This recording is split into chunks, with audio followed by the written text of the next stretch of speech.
روس کے شہر سینٹ پیٹرز برگ ریلوے اسٹیشن میں دھماکے سے کم از کم 10 افراد ہلاک جبکہ 50 سے زائد زخمی ہو گئے۔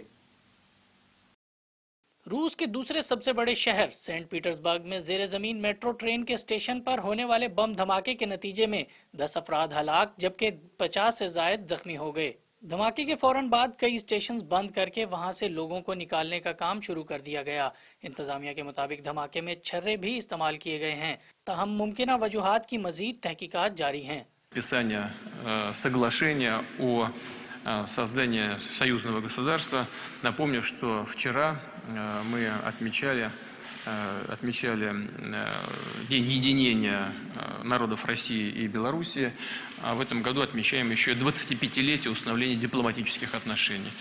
Так что на сегодняшний день спорных. روسی میڈیا کے مطابق مشتبہ شخص کی نشاندہی کر لی گئی ہے، تاہم اس بارے میں متضاد اطلاعات ہیں کہ آیا وہ شخص خودکش بمبار تھا، جبکہ مشتبہ شخص کی عمر 20 سال کے قریب ہے اور اس کا تعلق سینٹرل ایشیا سے ہے۔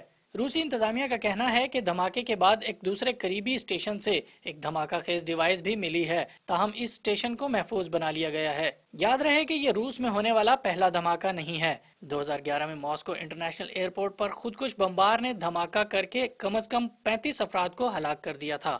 اس سے پہلے 2010 میں 2 خواتین خودکش حملہ آوروں نے ماسکو کے میٹرو اسٹیشن پر دھماکہ کیا تھا، جس میں 38 افراد ہلاک ہوئے تھے۔ 2009 میں ماسکو سے سینٹ پیٹرز برگ جانے والی ریل گاڑی میں دھماکے کے نتیجے میں 27 افراد ہلاک ہو گئے تھے۔ بعد ازاں اس دھماکے کی ذمہ داری ایک اسلامی گروپ نے قبول کی تھی۔ واضح رہے کہ روس کی فوجیں اس وقت شام میں داعش کے خاتمے کے لیے میدان میں ہیں۔ ماہرین کے مطابق یہ دھماکہ داعش کی جانب سے بدلے کا پیش خیمہ ہو سکتا ہے۔ راحیل حسن، اللؤلؤہ ٹی وی۔